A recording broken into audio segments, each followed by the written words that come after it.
नमस्कार, मैं रेहान शाहिद। आज हम इस वीडियो में चर्चा करेंगे कि नेता विपक्ष के रूप में राहुल गांधी की अगले 5 साल क्या भूमिका होगी। बीते 6 महीने तक चली लंबी सियासी जद्दोजहद के बाद बीजेपी की अगुवाई वाली एनडीए ने दोबारा सत्ता में वापसी की। नरेंद्र मोदी लगातार तीसरी बार देश के प्रधानमंत्री बने। नई सरकार के गठन के बाद देश में एक नई सियासी बहस छिड़ गई है। 10 साल बाद देश में एक मजबूत विपक्ष की वापसी हुई है और इस बार कांग्रेस नेता राहुल गांधी नेता विपक्ष बने।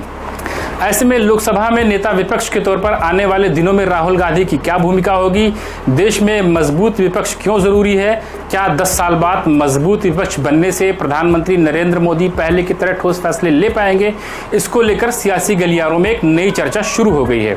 केंद्र में विपक्ष की भूमिका पर चर्चा करने से पहले देश की सियासत के 2 बड़े दिग्गजों के बयान पर गौर करते हैं, जो उन्होंने मजबूत विपक्ष को लेकर कहा है।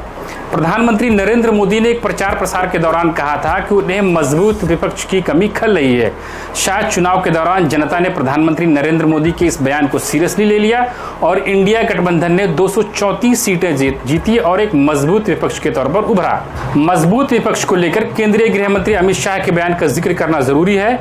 इस पर चर्चा होनी भी चाहिए क्योंकि पिछले 10 सालों से देश की सियासत में उन्होंने एक अहम रोल निभाया है।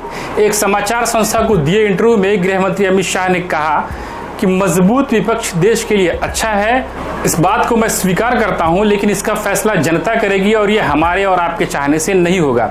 इससे जाहिर है लोकतंत्र में विपक्ष की भूमिका सिर्फ सत्ता पक्ष पर अंकुश लगाना ही नहीं, बल्कि एक तरह से विपक्ष वह रखवाला है जो सरकार को उसके उत्तरदायित्व के निर्वहन के लिए बांध कर रखता है और ये याद दिलाता रहता है कि इसे करना आपकी जिम्मेदारी है और जवाबदेही है। अब समझने की कोशिश करते हैं कि नेता विपक्ष की वापसी और राहुल गांधी की नेता विपक्ष के रूप में क्या भूमिका होगी। लोकतंत्र में मजबूत विपक्ष के क्या मायने हैं, इसकी मिसाल हालिया संसद सत्र में देखा जा सकता है, जब नेता विपक्ष के रूप में राहुल गांधी पूरे विश्वास के साथ दहाड़ते दिखे।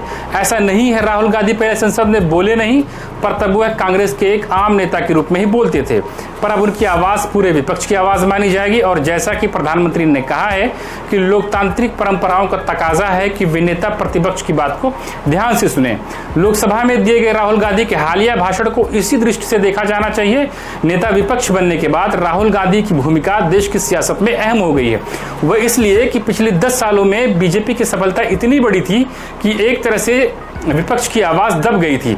अगर हम कहें देश पिछले 10 सालों से विपक्ष विहीन था तो अतिशयोक्ति नहीं होगी।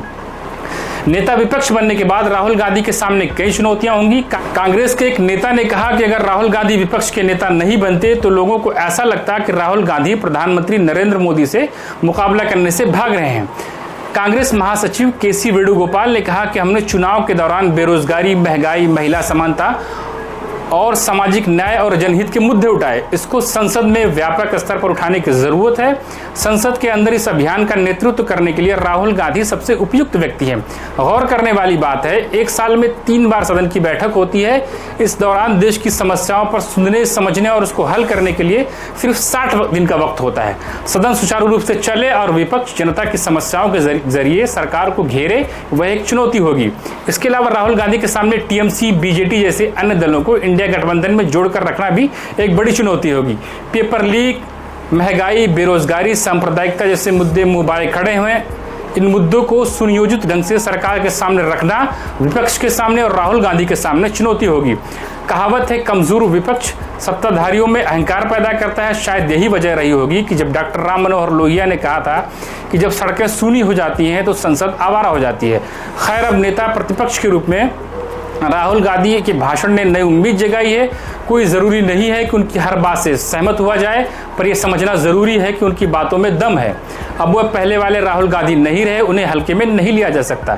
इसलिए राहुल गांधी को समय समय पर सरकार से कहना पड़ेगा, हर कदम पे साथ हूँ, साया हूँ मैं तेरा, ऐसे ही बेवफा दिखा जरा भूल कर मुझे। आज की वीडियो में इतना ही। जल्द हाजिर होंगे आपके सामने एक नई वीडियो के साथ। तब तक के लिए इजाज़त दीजिए। नमस्कार।